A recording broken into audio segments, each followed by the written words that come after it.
Good afternoon, America. I'm Erick Erickson. Thanks for tuning in for the 4 things to know this afternoon. As always, we're cutting through the noise and getting to the truth behind today's headlines. Let's get right to it. Our first story is about the latest standoff in Washington over federal spending. President Trump is turning up the heat on Senate Republicans, threatening to withhold his endorsement from any Republican senator who votes against his $9.4 billion rescission package of spending cuts known as the Doge Cuts, the Department of Government Efficiency.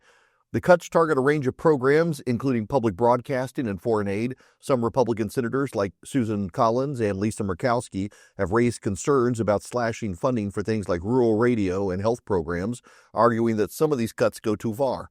Others want to see tweaks to protect programs important to their states. Trump's message is blunt: back the cuts or risk losing his support for your next re-election. The Senate is expected to hold a marathon amendment session next week, with the outcome still uncertain. If the Senate amends the package, it will have to go back to the House, raising the risk that nothing gets done before the deadline. There's always a balance to strike between cutting government programs and waste and protecting services that matter. Trump's hardball tactics are meant to keep the GOP in line, but they also highlight real divisions in the party about how far to go with spending cuts. The PBS NPR cuts, though, they should be absolutely obvious to everyone that it's time to cut those programs. Our second story is about tariffs, inflation, and the ongoing war in Ukraine. President Trump, in a recent interview, defended the aggressive tariff policy, arguing tariffs are necessary to protect American jobs and industries, even as critics warn they're driving up prices for consumers. And the signs are starting to show up that they are. Right now, the average effective tariff rate in the U.S. is at the highest level since the 1930s, with consumers facing higher prices on everything from clothes and cars to food like bananas. Some estimates show that tariffs have raised overall prices by nearly 2% this year, costing the average household about $2,400. Trump also announced a new arrangement with NATO. The U.S. is going to send weapons to NATO, which can then send them to Ukraine, with NATO reimbursing the U.S. for the full cost. This comes after a brief pause in weapons deliveries to Ukraine, with the president blaming the Pentagon, not himself, for those cuts. Tariffs can be a useful negotiating tool, but you've got to be careful with them because they've got costs, higher prices for working families. There's also the next wave of retaliation from trading partners. On Ukraine, the president is trying to thread a needle, supporting Ukraine's defense, but making sure the U.S. is not footing that bill. The third story is remarkable: a massive shifting public opinion on immigration. According to the latest Gallup poll, the surge in concern about immigration that dominated headlines earlier this year has eased. The percentage of Americans who want less immigration has dropped by nearly half to 30%.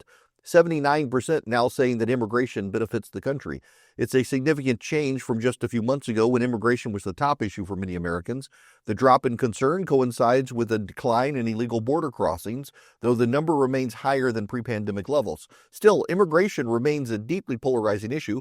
Republicans are more likely than Democrats to favor stricter immigration controls, but even among independents and Democrats, support for reducing immigration has ticked up over the last year. The takeaway: when the immediate crisis at the border may have eased, the underlying debate about how to fix America's immigration system is far from settled, and Americans like the results they're seeing from President Trump, contrary to what you may be hearing in the press. Our final story is about President Trump's visit to Texas in the wake of the catastrophic flooding.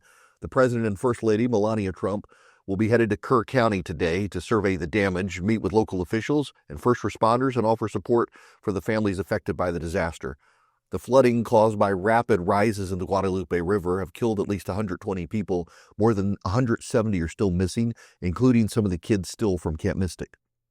The president has signed a disaster declaration for the region, allowing FEMA and other federal agencies to assist with rescue and recovery efforts. The president has avoided criticizing local officials, instead focusing on the scale of the disaster and the need for unity and support. This is a reminder that in times of crisis, Americans are looking for leadership and compassion. The federal response will be under scrutiny in the federal days for sure, but for now, the focus is on helping those in need and rebuilding shattered communities. As an aside, I've just got to say, if you're a partisan and your first reaction was to blame the government for the response or blame the president for failures, you're worshiping at the idol of politics, and you probably need to repent. This was about families' disaster and putting lives back together, not about your partisan grievances. These are the things you got to know this afternoon before you get home. Be sure to subscribe to the podcast. 4 things to know this afternoon. You can find it in your favorite podcast app. Also, subscribe to our YouTube channel, please. It helps us grow. I'm Erick Erickson. Have a great weekend. Until next time, stay informed, stay engaged, and please keep the faith.